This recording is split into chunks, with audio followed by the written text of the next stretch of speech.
দুপুরের সময় ছিল। প্রাসাদের ঘরে ছড়ানো নীরবতা অদ্ভুত ভারী লাগছিল, যেন দেয়ালগুলো শ্বাস রোধ করে বসে আছে। জানালার পর্দা থেকে রোদের হালকা রশ্মি ভিতরে আসছিল, যা মেঝেতে একটা নির্জীব রেখা বানিয়ে থেমে গিয়েছিল। রাজকুমারী শাহনাজ বিছানার কিনারায় চুপচাপ বসেছিল। চোখ তার হাতের উপর আটকে ছিল। তার আঙুলগুলো কখনো নিজেরাই জড়িয়ে যাচ্ছিল, কখনো অনিচ্ছায় খুলে যাচ্ছিল, যেন হৃদয়ের তীর হাতে সমেটে এসেছে। মাথার চুল ঢলে পড়েছিল, ওড়না কাঁধ থেকে একটু সরে গিয়েছিল, কিন্তু তাকে এর অনুভূতি পর্যন্ত ছিল না। 4 মাস 10 দিন ধরে সেই ঘরেই বন্দী ছিল। বাইরে যাওয়াকে যেন সে পাপ মনে করত। ক্রমাগত শুধু একটা অদৃশ্য বিন্দুকে ঘুরে দেখছিল। সে তার চিন্তায় নিমগ্ন ছিল, যখন কিছুক্ষণ পর দরজায় হালকা টোকা পড়ল। শব্দ শুনে সে চমকে উঠল, যেন কেউ তার চিন্তার ধারা ভেঙে দিয়েছে। দরজা খুলল এবং কালথুম ভিতরে এলো, তার ভাইয়ের স্ত্রী। রাজকুমারী শাহনাজের চোখ যেই তার ওপর পড়ল, সে তুরন্ত ওড়না সামলে মাথায় ঠিক করল। এই ভাবভঙ্গি স্বাভাবিক ছিল।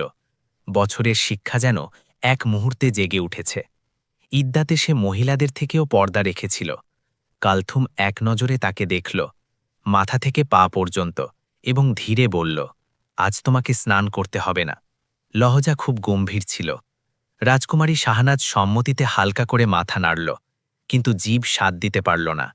কালথুম কথা এগিয়ে নিল, কণ্ঠে অদ্ভুত আনুষ্ঠানিক থমকানো ছিল, এবং মাগরিবের পর তোমার ইদ্যা তো শেষ হবে। আমি জানি তোমার হৃদয় খুব অদ্ভুত হচ্ছে, কিন্তু আমি তোমাকে শুধু এটাই বলবো, যেখানে তুমি 4 মাস 10 দিন ধরে ধৈর্য নিয়ে এই সময় কাটিয়েছ, এগিয়েও একইভাবে বুদ্ধিমত্তার প্রদর্শন করো। তোমার ভাই তোমাকে নিয়ে অত্যধিক সংবেদনশীল হয়ে গেছে। আল্লাহর জন্য আমার স্বামীকে আর কষ্ট দিও না। এটা শুনে রাজকুমারী শাহনাজের হৃদয়ে যেন কোনো সূচ চুপ করে গেল, কিন্তু সে শুধু মাথা নাড়ানো ছাড়া কিছু বলল না। কালথুম এক মুহূর্তের জন্য থামল, তারপর বলল, খ্যার, এই কথাগুলো পরের। এরপর তুমি কি ভেবেছ? আমার বলার অর্থ হল, ইদ্যাত শেষ হওয়ার পর তুমি কি করবে? রাজকুমারী শাহনাজ ঘাবড়ে চোখ তুলল, কণ্ঠ কাঁপছিল। ভাবি, আমি তোমার কথার অর্থ বুঝতে পারছি না। তুমি কি বলতে চাও? সে সত্যিই খুব জড়িয়ে গিয়েছিল, তাকে একদম বুঝতে আসেনি। কালথুম গভীর শ্বাস নিল। এই শ্বাসে ক্লান্তি ছিল, বিরক্তিও ছিল, এবং সম্ভবত কোনো দমিত স্বার্থও ছিল। সে ধীরে তার কাছে এসে বসল এবং তার দিকে তাকিয়ে বলল, আমার উদ্দেশ্য বা কথা এখন বলার ছিল না, কিন্তু দেখো, প্রত্যেক মানুষকে নিজেকে বুঝে নেওয়া উচিত। আমারও বাধ্যতা আছে। আমি জানি তোমাকে এটা শুনে খুব কষ্ট হবে, কিন্তু আমি চাই তুমি আগে থেকেই সবকিছু জেনে নাও, যাতে পরে কষ্টের মুখোমুখি না হতে হয়। রাজকুমারী শাহনাজ চুপ ছিল, শুধু শুনছিল। আমার স্বামী এত না কামায় যে আমার এবং বাচ্চাদের সাথে তোমারও খরচ বহন করবে। বিয়ের আগে তুমি তোমার ভাইয়ের দায়িত্ব ছিলে, কিন্তু বিয়ের পর এখন তোমাকে নিজের শক্তিতে দাঁড়াতে হবে। আমার বাচ্চাদের খেয়াল রাখা তোমার ভাইয়ের ওপর ফরজ, কিন্তু বিয়ের পর তোমার খেয়াল রাখা তার উপর ফরজ নয়। আমরা তোমার বিয়ে এত বড় মানুষের সাথে এজন্য করিয়েছিলাম, যাতে তুমি নিজের ঘরে খুশি থাকো, আমাদেরও কিছু সাহায্য মিলে।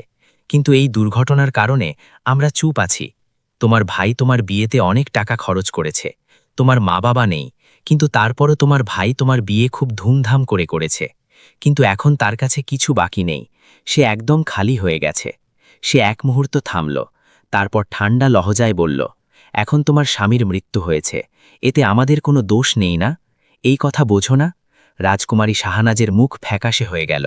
শব্দগুলো তার কানে গুঞ্জরিত হচ্ছিল, কিন্তু হৃদয় মানতে অস্বীকার করছিল। কালথুম কথা গুটিয়ে বলল, আমার বলা স্পষ্ট, তোমাকে এখানে থেকে কাজ করতে হবে, প্রাসাদে কাজ করতে হবে, তাহলে কিছু হতে পারে।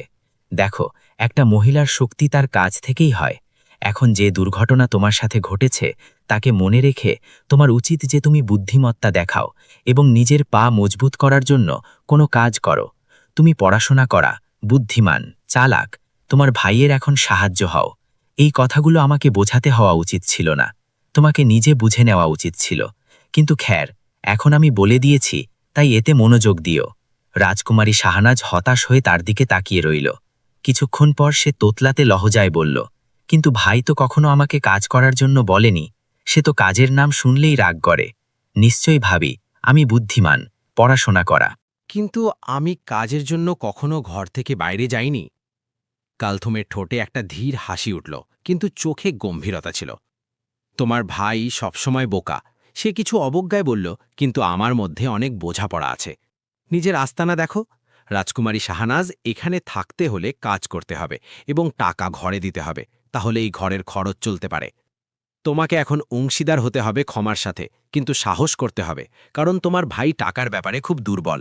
এটা বলে সে এক মুহূর্তও থামল না, উঠে দরজার দিকে এগিয়ে গেল এবং পিছনে না তাকিয়ে বাইরে চলে গেল। ঘর আবার শান্ত হল, কিন্তু এখন এই শান্তিতে স্বস্তি ছিল না। রাজকুমারী শাহনাজ কিছুক্ষণ সেখানেই বসে রইল, যেন শরীর থেকে প্রাণ বেরিয়ে গেছে। তারপর হঠাৎ তার ধৈর্যের বাঁধ ভেঙে গেল।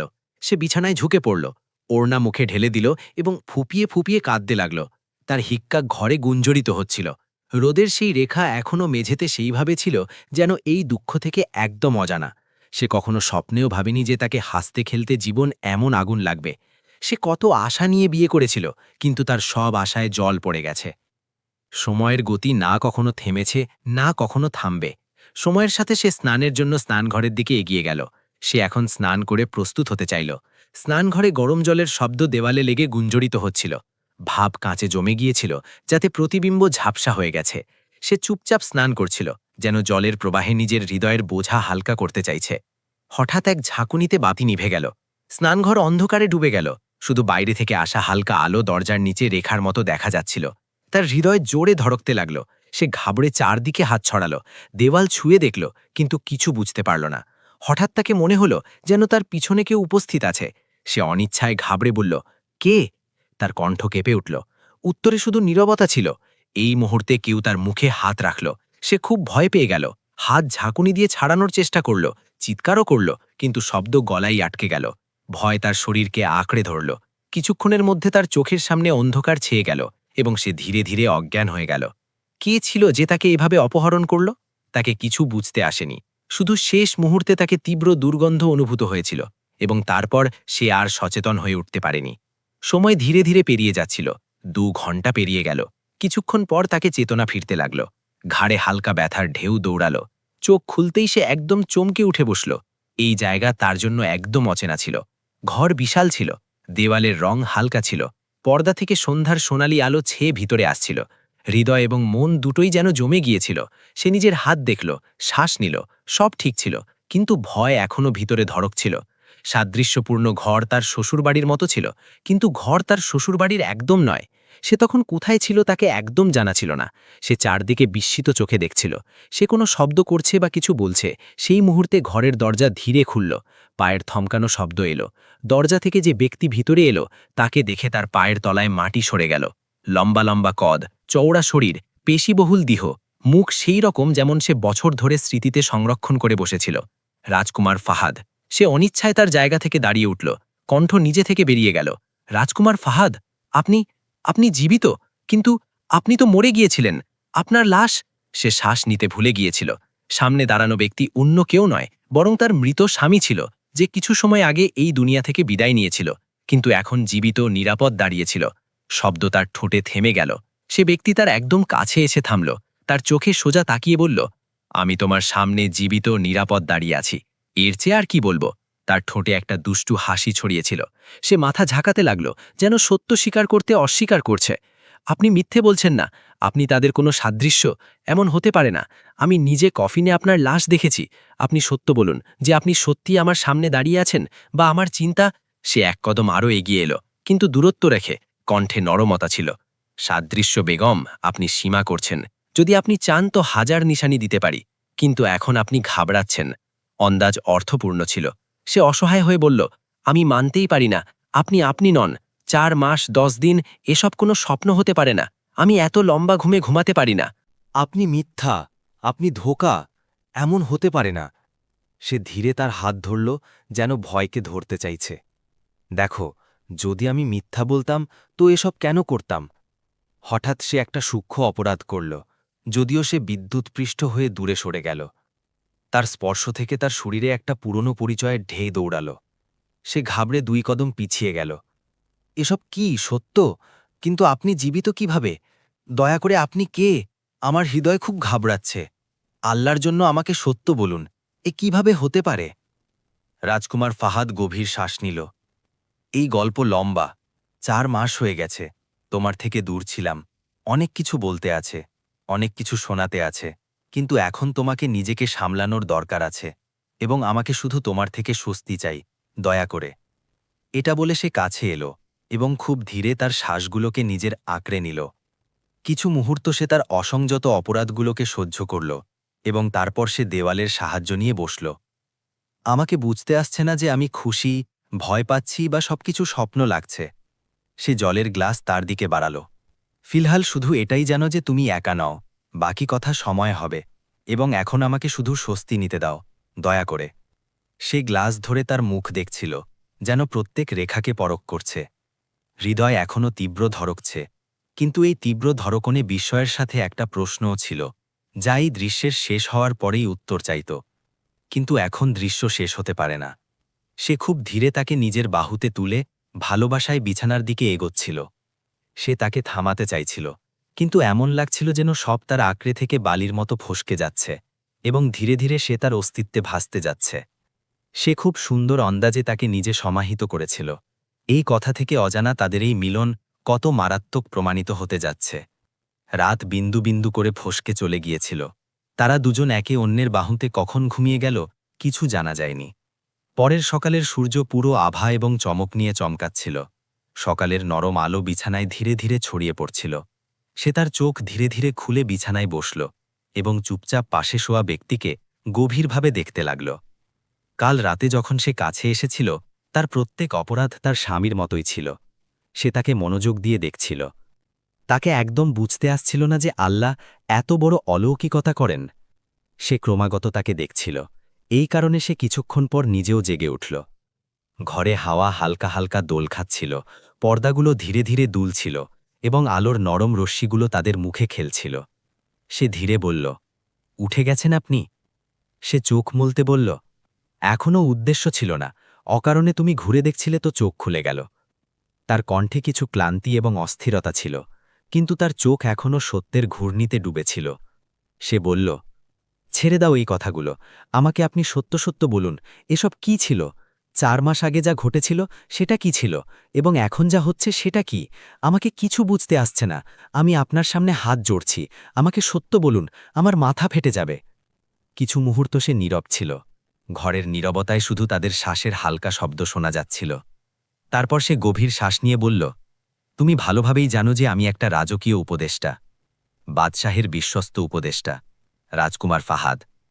সত্যি একটা ষড়যন্ত্র হঠাৎ আমার উপর এসে পড়েছিল, যা আমাকে খুব খারাপভাবে ফাঁসাতে পারত।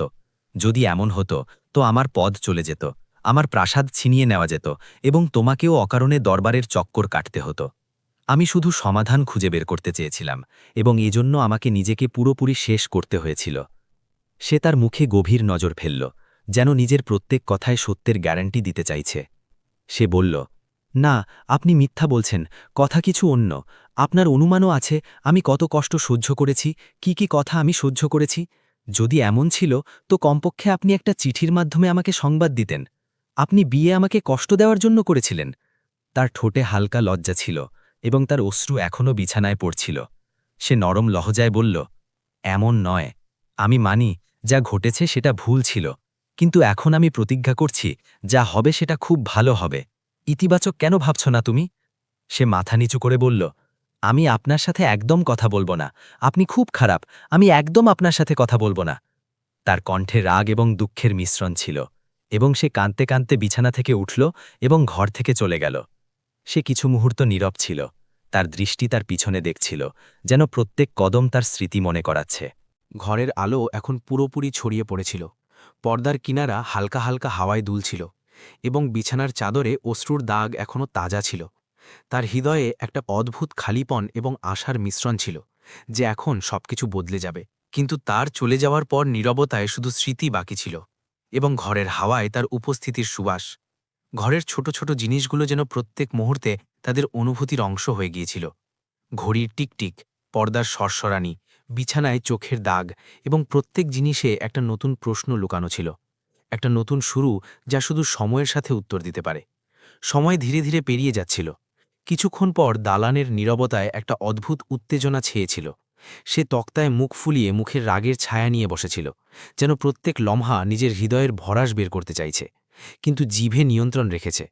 পর্দার কিনারা ধীরে ধীরে দুলছিল এবং আলো ধীরে ধীরে ঘরে ছড়িয়ে পড়ছিল, কিন্তু তার মুখে ঘাবড়াহট বা নরম আলোর প্রভাব পড়ছে না। কিছু মুহূর্ত পর সিঁড়ির সরসরাহট শোনা গেল এবং সে এক মুহূর্তের জন্য চমকে উঠে গেল। সে সেখানে ছিল।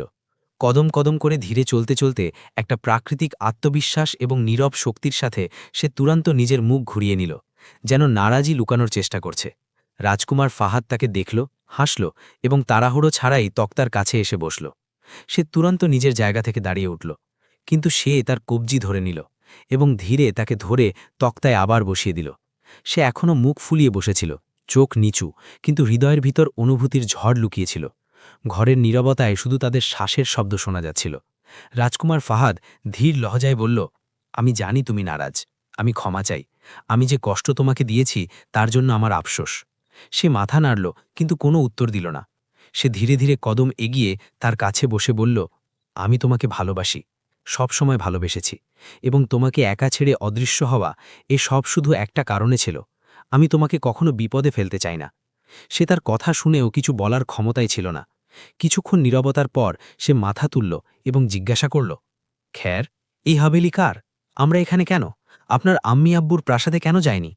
রাজকুমার ফাহাদ ধীর লহজায় উত্তর দিল, ষড়যন্ত্র অধিকাংশ সমাধান হয়ে গেছে, বাকি কিছু বাকি আছে। এই কারণে আমি এখনও সামনে আসিনি। তোমাকে অদৃশ্যও আমি একদম লোকের চোখে আসা ছাড়াই করেছি। কাউকে জানানি যে তুমি এখানে আমার সাথে আছো। তোমাকে যদি কোনো ফারাক পড়ছে, যদি সমস্যা আছে, তো আমি তোমাকে তোমার ভাইয়ের ঘরে ফিরিয়ে দিতে পারি। সে রাগে মাথা নাড়ল এবং বলল, কথা বলবো না। আমাকে আপনার কাছে এই সব আছে, আমাকে সবসময় একা ছেড়ে দেন। আপনি কেন আমাকে মানাচ্ছেন? রাজকুমার ফাহাদ তার চোখে তাকিয়ে আবার ক্ষমা চাইল। আমি জানি, আমি একবার আরও ক্ষমা চাই। আমি কখনো চাই না যে তুমি কষ্টে থাকো। কিন্তু সে তার হাত ছুড়ে দিয়ে উঠে দাঁড়ালো এবং রান্নাঘরের দিকে চলে গেল। তার কদম কঠিন এবং নির্ণায়ক ছিল। দালানে তার কণ্ঠ এবং কদমের গুঞ্জন বাকি ছিল। সে তক্তায় কিছুক্ষণ বসে রইল, নীরব, কিন্তু এই কথা নিয়ে যে সে তাকে কখনো আবার একা ছাড়বে না। কিন্তু এখন এমন সম্ভব ছিল না। পুরো দিন স্বাভাবিকভাবে পেরিয়ে গিয়েছিল। সে অনেকবার তার সাথে কথা বলার চেষ্টা করেছিল, কিন্তু সে একবারও তার কথা শোনার জন্য প্রস্তুত ছিল না। যদি এই বোকাকে কিছু অনুমান হতো যে আজকের দিন তাকে আবার বিচ্ছেদের দিকে নিয়ে যাবে, তো সে কখনো তার থেকে এত নারাজ হতো না। রাতের নীরবতা ঘরে ছেয়েছিল। শুধু হালকা আলোর রশ্মিগুলো পর্দার কিনারা থেকে ফসকে তক্তা পর্যন্ত পৌঁছাচ্ছিল। সে তক্তায় নীরব বসেছিল, মুখে ক্লান্তি এবং অসহায়তার চিহ্ন ছিল। চোখে দিনরাতের ক্লান্তির ঝলক স্পষ্ট ছিল। দরজার খটখট শুনে সে মাথা তুলল এবং যেই তার কদম ঘরে প্রবেশ করল, সে এক মুহূর্তের জন্য চমকে থেমে গেল। সে কদম কদম বাড়িয়ে তার কাছে এলো। তার চোখে শান্তি এবং দৃঢ়তা ছিল। সে ধীরে বলল, একবার আমার কথা ধৈর্য নিয়ে শোনো, তারপর যা তোমার সিদ্ধান্ত হবে আমার মঞ্জুর। সে বলতে বলতে তক্তার কাছে বসল। ঘরে একটা অদ্ভুত স্বস্তি ছেয়ে গেল। সে এখনও মুখ ঘুরিয়ে চোখ নিচু করে বসে রইল, যেন প্রত্যেক শব্দকে পরখ করছে যে তাকে হৃদয়ে বসাতে হবে কিনা। কিছু মুহূর্ত নীরবতা ছেয়ে রইল। তারপর সে ধীর লহজায় বলল, আমি এখান থেকে যাচ্ছি। অন্য রিয়াসাতে ফিলহাল থাকতে পারি না। আমার জন্য বিপদ আছে। এজন্য তুমি এখন তোমার ভাইয়ের ঘরে চলে যাও। আমি প্রায় 2 থেকে 4 মাস পর ফিরব। আশা করি তোমার কোনো আপত্তি হবে না। সে এক ঝাঁকুনিতে পাল্টে গেল। অসহায় অবস্থায় তাকে দেখে রইল। তার চোখ বিস্ময় এবং দুঃখে ভরা ছিল। হালকা হিক্কা তার গলা থেকে বেরোচ্ছিল। সে ধীরে মাথা নাড়ল এবং বলল, আমি জানি তোমাকে খারাপ লাগবে, তোমাকে রাগও আসছে, কিন্তু দেখো আমি বাধ্য। সে কঠিন লহজায় বলল, এমন কোনো বাধ্যতা এবং এমন কোনো ষড়যন্ত্র যা শেষ হওয়ার নামই নিচ্ছে না। আপনার কি আমার একদম খেয়াল নেই? যদি এমনই করতে হতো তো আমার সাথে বিয়ে কেন করলেন? আমার জীবন কেন নষ্ট করলেন? সে কিছুক্ষণ নীরব রইল। তারপর কিছু কাপা কণ্ঠে বলল, আমার একদম অনুমান ছিল না যে বিয়ের পর হঠাৎ আমার উপর এত বড় পাহাড় ভেঙে পড়বে। আমি খুব বাধ্য। সে মাথা নিচু করে বলল, আমি আপনার সাথে একদম কথা বলবো না। আমি একদম আপনার সাথে কথা বলবো না। রাজকুমার ফাহাদ নরম লহজায় বলল, হ্যাঁ, এটা তো সময়ই বলবে। তারপর সে নিজের পকেট থেকে একটা ছোট চিরকুট বের করল এবং ধীরে তার দিকে বাড়াল। ধীর কণ্ঠে বলল, এতে আমার সংবাদ পাঠানোর ঠিকানা লেখা আছে। তুমি আমার সাথে এই ঠিকানায় যোগাযোগ করো এবং এখন চলো। সে ঘরের দরজার দিকে মুড়ে গেল। কদম ধীর কিন্তু দৃঢ় ছিল। পিছনে রইল সে, হিক্কায় কাঁদছিল। তার চোখে ঝাপসা ভয় এবং হৃদয়ে অস্থিরতা ছেয়েছিল। ঘরের আলোয় তার একাকিত্ব স্পষ্ট দেখা যাচ্ছিল। পর্দার কিনারা হালকা হাওয়ায় সস্বর করছে এবং তক্তার নরম স্তরে তার বসার ছাপ এখনও তাজা ছিল। নীরবতায় শুধু তার কান্নার শব্দ গুঞ্জরিত হচ্ছিল এবং প্রত্যেক হিক্কা তার হৃদয়ের ভাঙন বর্ণনা করছিল। ঘরের প্রত্যেক জিনিস, তক্তা, পর্দা, দেয়াল যেন তার অনুভূতির সাক্ষী হয়ে গিয়েছিল। এক মুহূর্তের জন্য সময় থেমে গেল এবং রাতের হাওয়ায় সে একাকিত্ব এবং অস্থিরতার অনুভূতির সাথে রইল। যদিও বাইরে অন্ধকার এবং নীরবতা তাকে নিজের স্তব্ধতায় ঘিরেছিল, এই মুহূর্ত শুধু বিচ্ছেদ এবং নারাজির মাঝের ছিল, কিন্তু প্রত্যেক ঝাঁকুনিতে আশার একটা রশ্মিও লুকানো ছিল, একটা প্রতিজ্ঞা যা সম্ভবত সময়ের সাথে সত্যে পরিণত হয়। কিছুক্ষণ পর সুলেমান হাভেলির সামনে ঘোড়াগাড়ি থামল, তো সে কিছু মুহূর্ত সেখানেই দাঁড়িয়ে রইল। ঘোড়াগাড়ি চলে যাওয়ার পর গলির নীরবতা তাকে আরও কাটতে লাগল। সে নিজের অশ্রু হাতের পিঠ দিয়ে মুছে দিল, গভীর শ্বাস নিল এবং দরজার ঘণ্টা বাজাল। হৃদয় সেইভাবে ধড়কছিল যেন এখন বাইরে বেরিয়ে আসবে। কিছু মুহূর্ত পর দরজা খুলল। সামনে সুলেমান দাঁড়িয়েছিল। তাকে দেখতেই তার ধৈর্য ভেঙে গেল। সে কিছু বলার আগেই সে কাঁদতে কাঁদতে তার বুকে চেপে গেল। তার মাথা সুলেমানের বুকে লুকানো হল এবং তার কাঁধ হিক্কায় কাঁপতে লাগল। সুলেমান কিছু মুহূর্ত একদম নীরব দাঁড়িয়ে রইল, না কিছু জিজ্ঞাসা করল, না কোনো প্রশ্ন করল, শুধু তার মাথায় হাত রাখল, যেন এটাই বিশ্বাস করাতে হবে যে সে একা নয়। কিছুক্ষণ পর সে নিজে তার থেকে আলাদা হল। চোখ লাল ছিল, মুখ ফ্যাকাশে হয়ে গিয়েছিল। সে নিজের ভাইয়ের দিকে তাকালো এবং ভাঙা কণ্ঠে বলল, ভাই, রাজকুমার ফাহাদ জীবিত? তাদের কিছু হয়নি? সুলেমান চমকে উঠল তো গেল, কিন্তু তুরন্ত সচেতন হয়ে উঠল। সে তুরন্ত তার কবজি ধরে নিল এবং ধীর কিন্তু কঠিন কণ্ঠে বলল, চুপ করো, কেউ শুনে নেবে। এটা বলে সে দরজা বন্ধ করল এবং তাকে বাহুতে ধরে সোজা তার ঘরের দিকে নিয়ে এলো। ঘর সেই রকম ছিল যেমন সে ছেড়ে গিয়েছিল। বিছানা সাজানো, তক্তায় তার পুরনো শাল রাখা ছিল। সুলেমান তাকে তক্তায় বসালো এবং নিজেও তার সাথে বসল। কিছু মুহূর্ত দুজন নীরব রইল। তারপর সুলেমান ধীর কিন্তু গম্ভীর লহজায় বলল, তুমি এখান থেকে কাল গিয়েছিলে না? সেই দিন আমাকে রাজকুমার ফাহাদের থেকে সংবাদ এসেছিল। বিশ্বাস করো, আমি নিজেও খুব বিস্মিত ছিলাম। এটা কোনো সাধারণ ষড়যন্ত্র নয়। সে মাথা নিচু করে শুনছিল, অশ্রু গালে বইছিল। সে আমাকে কঠিনভাবে বলেছিল যে আমি তোমাকে সব বুঝিয়ে দিই। সুলেমান কথা চালিয়ে রাখল, তাকে মিথ্যে হত্যার ষড়যন্ত্রে ফাঁসানোর চেষ্টা হচ্ছে এবং সাথে ঘুষেরও অভিযোগ আছে। যদি সে রিয়াসতে থাকত তো খুব খারাপভাবে ভেসে যেত। তার পদ বিপদে আছে, তার কর্মজীবন বিপদে আছে। সে তর্পিয়ে বলল, কিন্তু ভাই, যদি সে জীবিত ছিল তো কমপক্ষে আমাকে তো বলতো। আমি একটা চিঠি, একটা সংবাদই পাঠিয়ে দিত। আপনার অনুমান আছে এই 4 মাসে আমি কত সমস্যা সহ্য করেছি? সুলেমান গভীর শ্বাস নিল। আমার অনুমান আছে, আমি জানি তুমি কি সব সহ্য করেছ। কিন্তু শোনো, এই জন্যই সে এখন দুনিয়ার চোখ থেকে অদৃশ্য, না শুধু নিজের নিরাপত্তার জন্য, বরং নিজের পদ বাঁচানোর জন্যও। যদি তুমি এই সময়ে সাহস ছেড়ে দাও তো সে কোথাও থাকবে না। সে ফুপিয়ে ফুপিয়ে কাঁদতে লাগল। তাদের ভালো করেনি ভাই, একদম ভালো করেনি। এত বড় ধাক্কা দিয়েছে। সুলেমান নরমতায় তার অশ্রু মুছে বলল, আমি জানি সে ভুল ছিল, কিন্তু এখন কেস অনুভূতি দিয়ে নয়, সচেতনতায় সামলাতে হবে। সে হঠাৎ প্রশ্ন করল, তোমার ভাবি তোমার সাথে কাজের কথা বলেছে না? সে চমকে উঠল এবং ধীরে মাথা নাড়ল। সুলেমানের লেহজায় তুরন্ত কঠিনতা এলো। তোমাকে কাজ করার কোনো দরকার নেই, তোমার স্বামী জীবিত। আমি সব সামলাবো, ঘর, খরচ, সব কিছু। তুমি শুধু সাহস রাখো। এটা শুনে সে আবার তার বুকে লেগে গেল। এবার তার কান্নায় ভয়ের সাথে সাথে হালকা স্বস্তিও মিশেছিল। সুলেমান তাকে মজবুতি নিয়ে ধরে নিল, যাকে ভাঙতে দেবে না। ঘরে নীরবতা ছেয়ে গেল। বাইরে কোথাও রাত গভীর হচ্ছিল, কিন্তু এই ঘরে কমপক্ষে এখন তাকে এই বিশ্বাস মিলেছে যে সে একদম একা নয়। সময় ধীরে ধীরে পেরিয়ে যাচ্ছিল। পরের দিন তাকে দেখে তার ভাবি খুব চমকে উঠল, কিন্তু সুলেমান কথা খুব ভালোভাবে সামলে নিয়েছিল যে সে তাকে নিয়ে খালার ঘরে চলে গিয়েছে। কিছু কালথুম শোর করেছিল, এমন কিভাবে? কাল পর্যন্ত তো আপনি খুব পরেশান ছিলেন, কিন্তু আজ হঠাৎ এটা ফিরে কিভাবে গেল? কিন্তু সুলেমানের ডাটা নিতে সে একদম নীরব হয়ে গিয়েছিল। কিন্তু কালথুমের সন্দেহ খুব বেড়ে গিয়েছিল। এই কারণে সে এখন অধিকাংশ নিজের ঘরেই থাকত। 1 মাস পেরিয়ে গিয়েছে। সকালের কুয়াশা এখনও পুরোপুরি ছড়িয়ে যায়নি। সে হাভেলির দরজা থেকে বেরিয়ে কাছের বাগানের দিকে এসেছে। হৃদয় একটা অদ্ভুত অবস্থায় ঘেরা, যেন বুকে কোনো বোঝা রেখে দেওয়া হয়েছে। শরীর নিস্তেজ লাগছিল। কদমে সেই তরলতা ছিল না যা আগে হতো। বাগানের পথে কিছু লোক হাঁটছিল। কোথাও পাখির শব্দ ছিল, কোথাও বাচ্চাদের দোলনার হালকা খটখট, কিন্তু তার জন্য এসব দৃশ্য যেন ফ্যাকাশে ছিল। কিছুক্ষণ হাঁটার পর সে একটা পাথরের চৌকিতে এসে বসল। হাতগুলোকে হাঁটুতে রেখে গভীর শ্বাস নিল। চোখ সামনের গাছে আটকে গেল, কিন্তু চিন্তাগুলো অনিয়ন্ত্রিত ছিল। কখনো রাজকুমার ফাহাদের মুখ চোখের সামনে আসত, কখনো ভাইয়ের কথা, এবং কখনো রাতের সেই বিচ্ছেদ, যার জখম এখনও তাজা ছিল। এই 1 মাসের মাঝে সে তার সাথে একবারও যোগাযোগ করেনি। সে শুধু নিজেকে অভিশাপ দিচ্ছিল যে যখন সে তার সাথে মিলেছে কমপক্ষে জি ভরে তাকে দেখে নিত, তার সাথে কথা বলে নিত। তাকে সংবাদ পাঠাতে ভয় লাগছিল যে কোথাও কোনো সমস্যা না হয়ে যায়। কিন্তু সে জানত না যে সমস্যা সেই দিন থেকে শুরু হয়ে গিয়েছে যখন সে তাকে মিলতে গিয়েছিল। কিছু মুহূর্ত পর হঠাৎ তাকে নিজের কাছে কারো আহট অনুভূত হল। হৃদয় 1 মুহূর্তের জন্য জোরে ধড়কল। সে চমকে মাথা ঘোরালো এবং দেখল একটা অচেনা ব্যক্তি সেখানে দাঁড়িয়েছিল। মাঝারি কদ, চোখে কঠিনতা, সাধারণ কাপড়, কিন্তু আন্দাজ প্রশ্নাত্মক ছিল।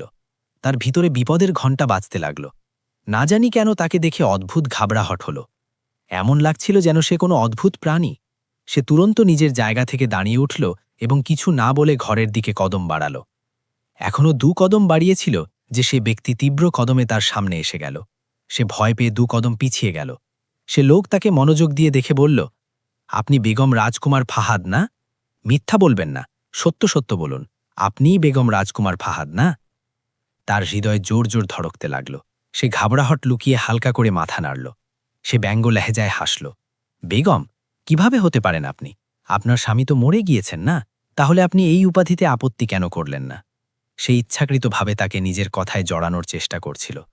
তার ভিতরে যেন কেউ বরফ রেখে দিয়েছে। সে নিজেকে সামলে বলল, আপনি কে যে এভাবে মাঝপথে দাঁড়িয়ে আমার সাথে প্রশ্ন করছেন? তার ভাই কিছুদিন আগে তার উপর কঠিন নির্দেশ দিয়েছিল যে এই কথা কাউকে জানতে দেওয়া উচিত নয় যে তার স্বামী জীবিত, এবং এখন একটা অচেনা ব্যক্তির এভাবে তার সাথে কথা বলা না জানি কেন তাকে ভয় দেখাতে লাগল।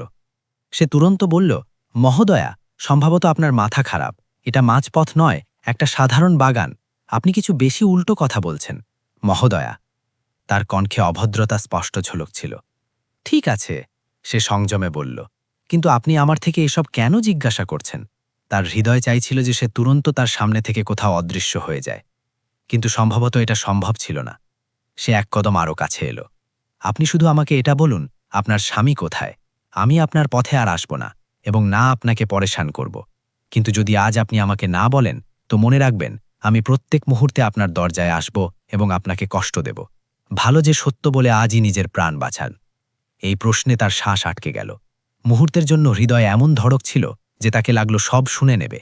সে পুরো চেষ্টা করে নিজেকে সামলালো এবং স্পষ্ট লেহজায় বলল, আমার স্বামী মরে গিয়েছেন, আমি তাদের বিধবা। সে লোক হেসে উঠল।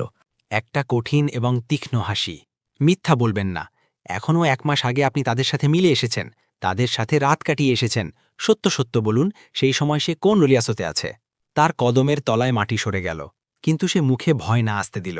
এটা বাজে কথা, সে তীব্রতায় বলল। যদিও সে রাগে বলল, আপনি আমাদের থেকে কিছু লোকাবেন, তো সে আঙুল তার দিকে তুলল। মনে রাখবেন, আপনার সাথে খুব খারাপ ব্যবহার হবে। এখন তার ভিতরে রাগ উঠল। প্রথম কথা, সে মজবুত কণ্ঠে বলল, আপনি এভাবে আমাকে থামিয়ে প্রশ্ন করতে পারেন না। এবং দ্বিতীয় কথা, যা আপনি বলছেন সেটা স্পষ্ট ধুমকি। আমি আপনার বিরুদ্ধে অভিযোগ করতে পারি। এখন পথ থেকে সরুন, না হলে আমি চিৎকার করব। এটা বলে সে তার কাছ থেকে বেরোতে লাগল।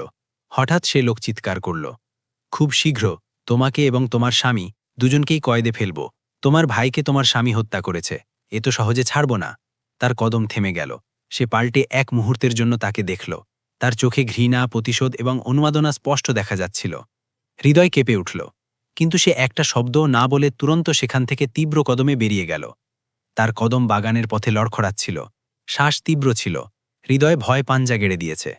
প্রথমবার তাকে এই অনুভূতি হল যে রাজকুমার ফাহাদের ষড়যন্ত্র কত বিপজ্জনক, এবং এই বিপদের ছায়া এখন তার ওপরও এসে পড়েছে। সে সেই মুহূর্তে সিদ্ধান্ত নিল যে এখন সে বাইরে বেরোবে না। কিন্তু সে জানত না যে তার স্বামী তাকে নিজের হাতে খুব খারাপভাবে ফাঁসিয়ে দিয়েছে। 15 দিন পর তার শরীর দিন দিন অদ্ভুত হচ্ছিল। আজ সে পরীক্ষা করিয়েছে, কিন্তু দুপুরে ঘুমানোর কারণে রিপোর্ট তার কাছে আসার পরিবর্তে তার ভাবির কাছে চলে গিয়েছে। এই কথা থেকে অজানা তার জীবনে কত বড় ঝড় উঠতে যাচ্ছে। দুপুরের সময় ছিল। দালানে চুপচাপ এমন ছড়িয়েছিল যেন হাওয়াও ধীরে ধীরে শ্বাস নিচ্ছে। সে মাথা নিচু করে তক্তার কিনারায় বসেছিল। আঙ্গুলগুলো নিজেরাই আঁকড়েছিল। হৃদয় অদ্ভুত অস্থিরতায় ডুবেছিল। বারবার শ্বাস ভারী হচ্ছিল। কিন্তু সে বুঝতে পারছিল না যে এই ঘাবড়াহট কোন কথার। ঘর অস্বাভাবিকভাবে শান্ত ছিল, যেন কোনো ঝড়ের আগের নীরবতা। এই মুহূর্তে কালথুম নিজের ঘর থেকে বাইরে এলো। হাতে কিছু কাগজ ছিল, মুখ কঠিন এবং চোখে রাগের চমক। সে থামা ছাড়াই তার সামনে এসে কাগজগুলো মেঝেতে ফেলে বলল, আমাকে এর উত্তর চাই। এভাবে তুমি আমাদের ঘরে থেকে এই নোংরা কাজ করতে পারো? তুমি কিভাবে গর্ভবতী হতে পারো? তুমি কি ভাবো আমি অন্ধ, এই ঘরে চোখ বন্ধ করে থাকছি?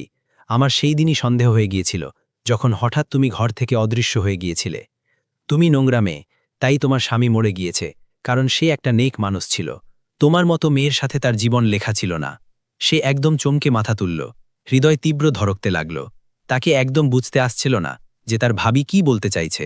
সে ঘাবড়ানো লহজায় বলল, ভাবি আপনি এটা কি বলছেন? রিপোর্টে কি এসেছে? আমার শরীর খুব খারাপ হচ্ছিল, অনেকবার বমি হয়েছে, একবার আমি অজ্ঞান হয়ে গিয়েছিলাম, তাই পরীক্ষা করিয়েছিলাম।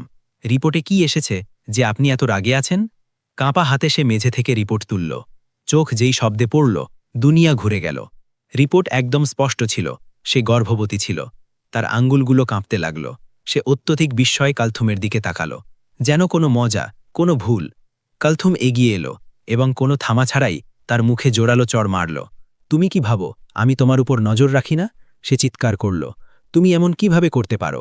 তুমি নিজের স্বামীর বিধবা, নিজের ভাইয়ের ঘরে থাকছ, এবং এত ঘৃণ্য কাজে এসো। তোমার ভাইকে? তোমার মাথা ঠিক করাবো। আমি তোমার মতো মেয়ের সাথে এই ঘরে থাকতে পারি না। তুমি এভাবে কিভাবে আমাদের নাম ডোবাতে পারো? তোমার ভাই তোমার উপর কত বিশ্বাস করে, তুমি এভাবে তার নাম নষ্ট করতে পারো? যদি এত আগুন ছিল তো কমপক্ষে আমাদের বলে দিতে, তোমার বিয়ে করিয়ে দিতাম। এমন নোংরা কাজ করার দরকার কি ছিল? সে ধাক্কায় স্তব্ধ হয়ে গেল, চোখের সামনে অন্ধকারসা ছেয়ে গেল। ভাবি, আল্লাহর জন্য, সে দমিত কণ্ঠে বলতে চাইল, কিন্তু কথা পুরো হল না। কালথুম তীব্র লহজায় বলল, বলো, সত্য সত্য এটা কার বাচ্চা? কার সাথে করেছ তুমি? সে উত্তর দেওয়ার জন্য মুখ খুলছিল যে সেই মুহূর্তে ঘরের প্রধান দরজা খোলার শব্দ এলো। কদমের আহট শোনা গেল। সুলেমান ঘরে প্রবেশ করল। কালথুম তুরন্ত তার কাছে এগিয়ে গেল, কণ্ঠে বিষ মিশিয়ে বলল, দেখো তোমার বোন কেমন নোংরা কাজ করেছে। না জানি নিজের পেটে কার নোংরা নিয়ে ঘুরছে, গর্ভবতী এটা। সে আর বলতেই যাচ্ছিল যে একটা জোরালো শব্দ গুঞ্জিত হল। সুলেমান হঠাৎ কালথুমের মুখে একটা কঠিন চড় মারল।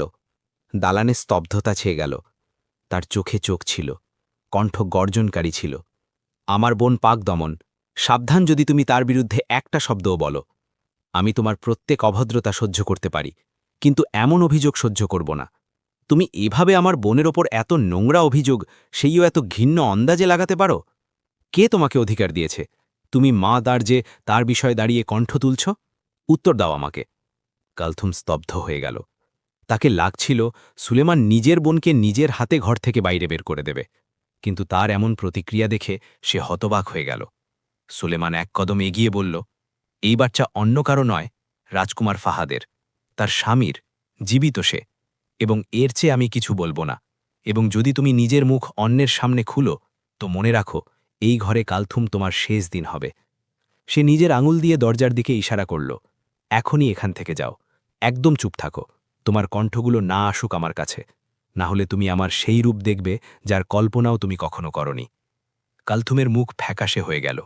সে এক মুহূর্তের জন্য থমকে গেল, তারপর কিছু না বলে ভিতরের দিকে পাল্টে গেল। তার কদমের শব্দ দূর হতে চলে গেল। সুলেমান তুরন্ত পাল্টে তার বোনের কাছে এলো। তার মুখে সংযম ভেঙে গিয়েছিল। সে তাকে মজবুতি নিয়ে নিজের বুকে লাগিয়ে নিল। সে এখন আর নিজেকে থামাতে পারল না, ফুপিয়ে ফুপিয়ে কাঁদতে লাগল। তার অশ্রু সুলেমানের কাপড় ভিজিয়ে দিচ্ছিল। ভাই, আমাকে কেউ একটা শব্দও জিজ্ঞাসা না করে অপরাধ বানিয়ে দিয়েছে। সুলেমান তার মাথায় হাত রাখল, কণ্ঠ নরম কিন্তু দৃঢ় ছিল। আমি আছি না, যতক্ষণ আমি জীবিত কেউ তোমার ওপর আঙুল তুলতে পারবে না। দালানের নীরবতায় তার কান্নার শব্দ গুঞ্জিত হচ্ছিল। কিন্তু এবার সে একা ছিল না, তার পিছনে একটা মজবুত ছায়া দাঁড়িয়েছিল, যা প্রত্যেক অভিযোগ, প্রত্যেক চোট এবং প্রত্যেক ঝড়ের সামনে দেওয়াল হয়ে দাঁড়াতে যাচ্ছে। সময় ধীরে ধীরে পেরিয়ে যাচ্ছিল। 2 দিন পর সে নিজের ভাইয়ের সাথে হাকিমের কাছে পরীক্ষা করাতে গেল। দুপুর সবসময়ের মতো নির্জীব এবং ভারী ছিল।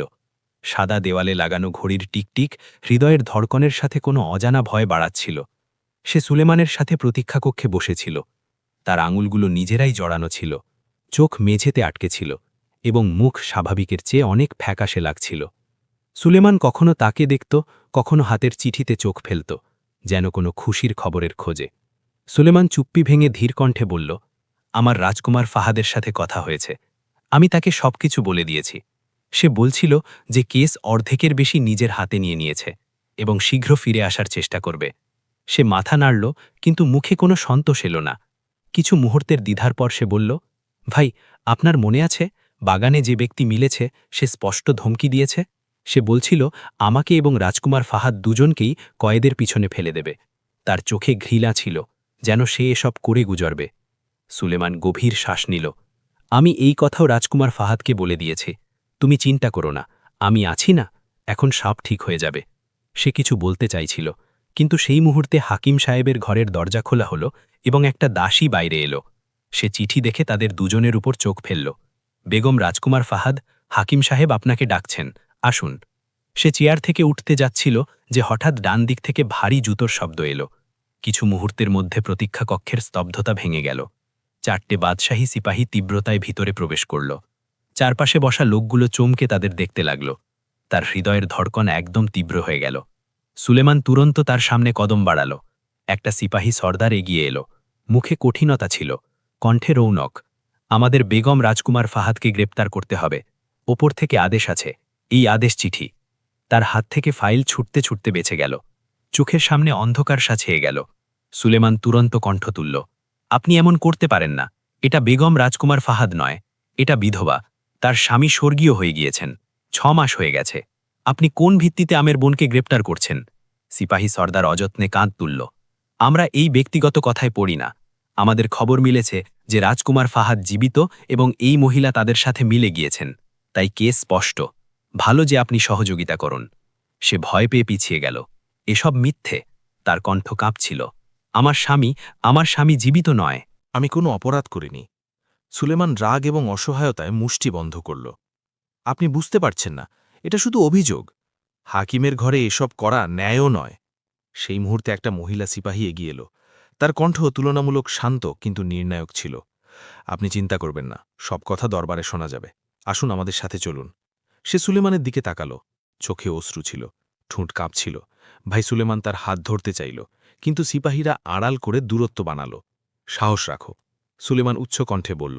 আমি পিছনে আসছি, কিছু হবে না, বিশ্বাস রাখো। সে কিছু কদম দূরে নিয়ে যাওয়া হলো।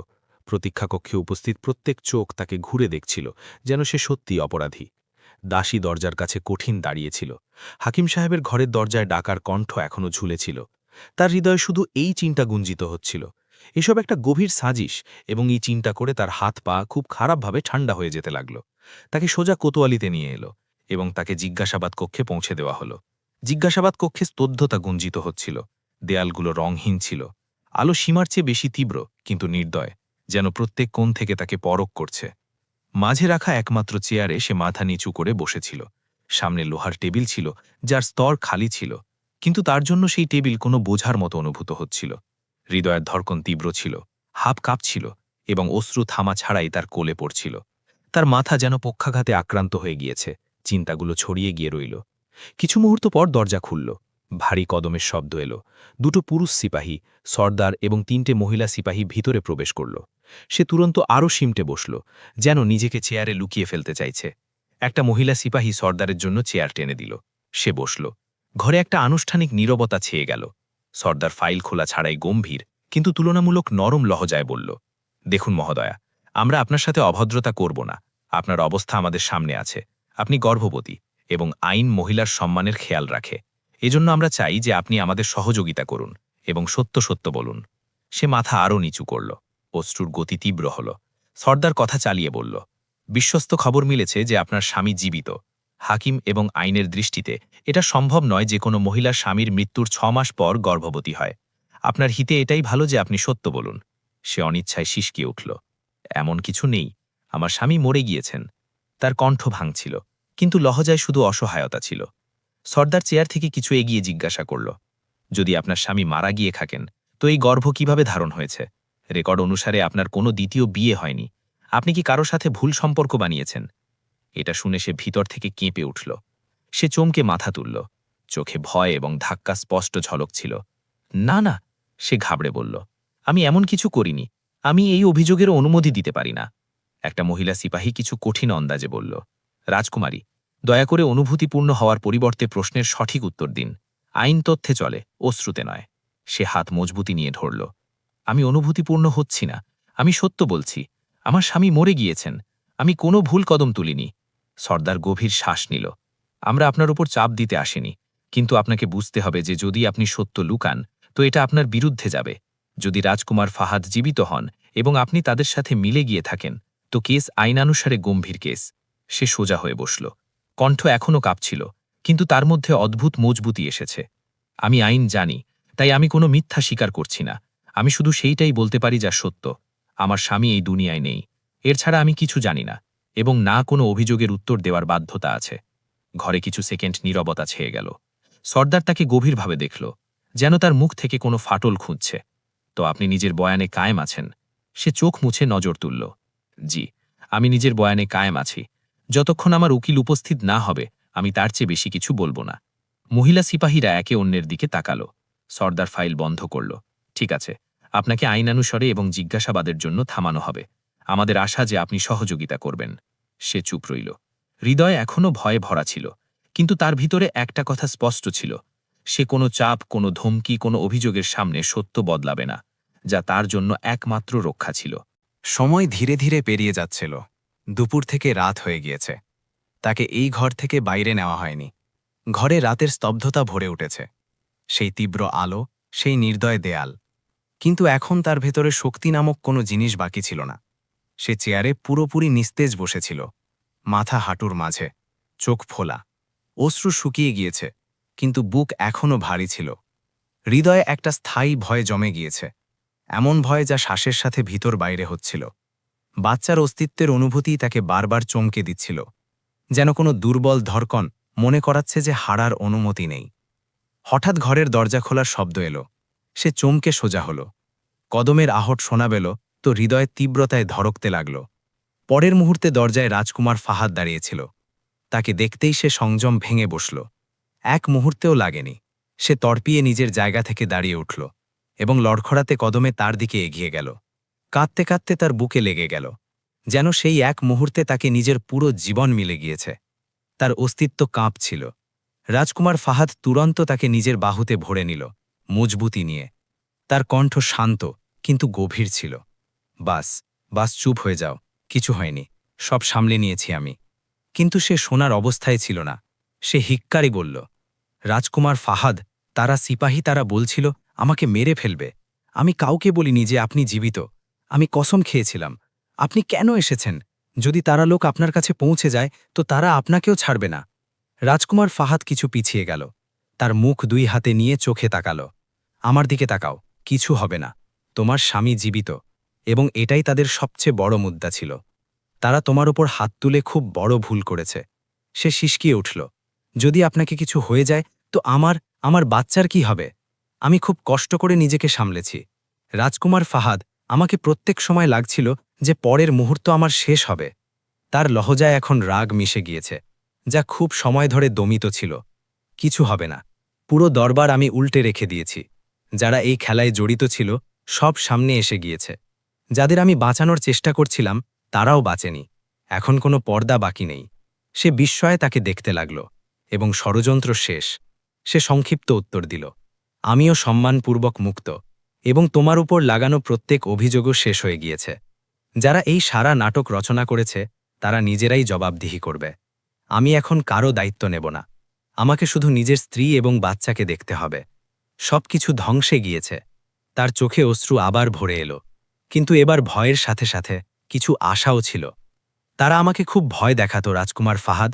আমাকে লাগছিল আমি এখান থেকে জীবিত বেরোতে পারব না। সে তাকে আবার নিজের সাথে লাগিয়ে নিল। আমি জানি, এজন্যই এসেছি। তোমাকে এই অবস্থায় এখানে আনা তাদের বোকামি ছিল। আমি তাদের ছাড়ব না, আইনের ভিতরে থেকে, কিন্তু কঠিনতায়। সে দুর্বল কণ্ঠে বলল, আমাকে খুব ভয় লাগছে। আমাদের কাউকে কোনো প্রতিশোধ চাই না। শুধু আমাকে এখান থেকে নিয়ে চলো।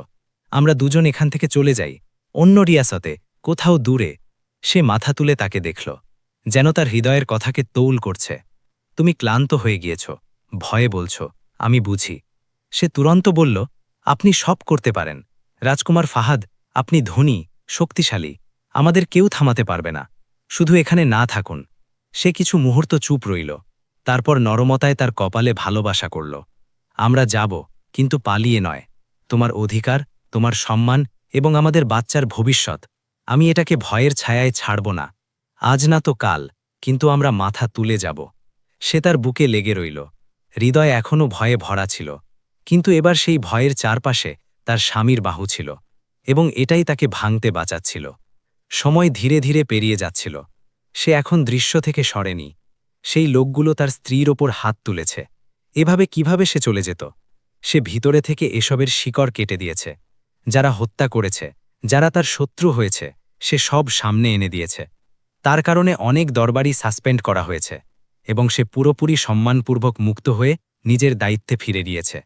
৯ মাস পর হাকিমের প্রাসাদের গলিয়ারা তীব্র সাদা আলোয় ভরা ছিল, কিন্তু তার জন্য সেই আলোও বোঝা হয়ে গিয়েছে। দেয়ালের সাহায্যে ঠেক লাগিয়ে সে বারবার ঘড়ি দেখছিল। তারপর চিকিৎসা কক্ষের বন্ধ দরজাকে প্রত্যেক পেরিয়ে যাওয়া মুহূর্ত তার বুকে হাতুড়ির মতো লাগছিল। ভিতরে তার স্ত্রী জীবন এবং মৃত্যুর সীমায় ছিল, এবং বাইরে সে বাকশূন্য দাঁড়িয়েছিল।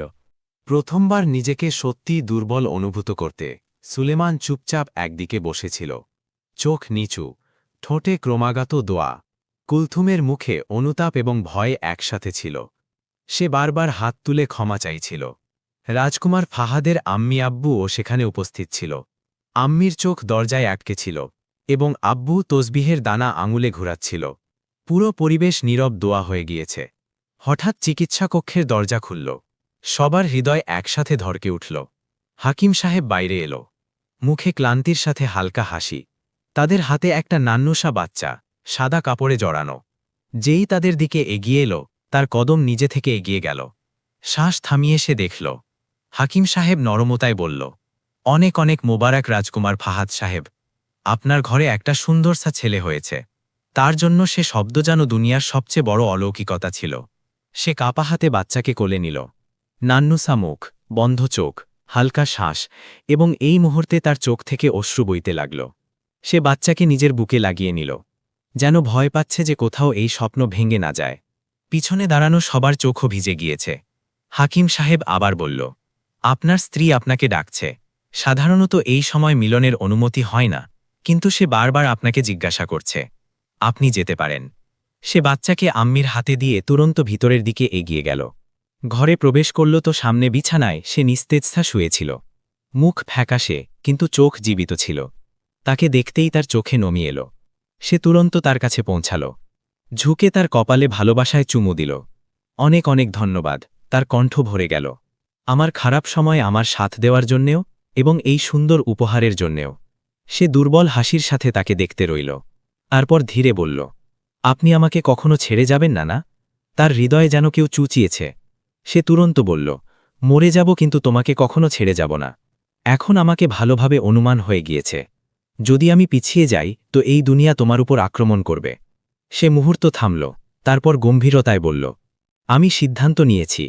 যখন কথা পরিবারে আসে তো মানুষকে নিজের পদেরও খেয়াল করা উচিত নয়। আমি এই পদ ছেড়ে দেব, আব্বুর ব্যবসায় তাদের সাথ দেব, শুধু তুমি নিরাপদ থাকো। তার চোখ থেকে অশ্রু বইতে লাগল। আমার কারণে আপনাকে নিজের পদ ছাড়তে হবে। সে হালকা হাসির সাথে তার হাত ধরে বলল, এমন কিছু নয়। ভালোবাসায় হাজারো কুরবানি দেওয়া হয়। আমি কোনো বড় কুরবানি দিচ্ছি না। তুমি এবং আমাদের বাচ্চা আমার জন্য সবচেয়ে গুরুত্বপূর্ণ। এটা বলে সে তাকে ধীরে গলে লাগিয়ে নিল। সে তার কাঁধে লেপ্টে কাঁদতে রইল, কিন্তু এবার অশ্রু ভয়ের নয়, বরং ধন্যবাদের ছিল। বাইরে গলিয়ারায় একটা নান্নুসা জীবন সব জখমে মলম রেখে দিয়েছে, এবং ভিতরে দুটো ভাঙা মানুষ একে অন্যে আশ্রয় পাচ্ছে। এটাই শেষ ছিল, শিক্ষাও, যে শক্তি, পদ এবং অধিকার সব অস্থায়ী। আসল সাফল্য একটা নিরাপদ ঘর এবং সত্য ভালোবাসা। গল্প আপনাকে কেমন লেগেছে এটা কমেন্টে অবশ্যই বলুন। সাথে কমেন্টে এটাও অবশ্যই বলুন যে আপনি এই গল্প কোন জায়গা থেকে শুনছেন, এবং নিজের মতামত দিন যে আপনাকে কোন ধরনের গল্প শোনা সবচেয়ে বেশি পছন্দ। ধন্যবাদ।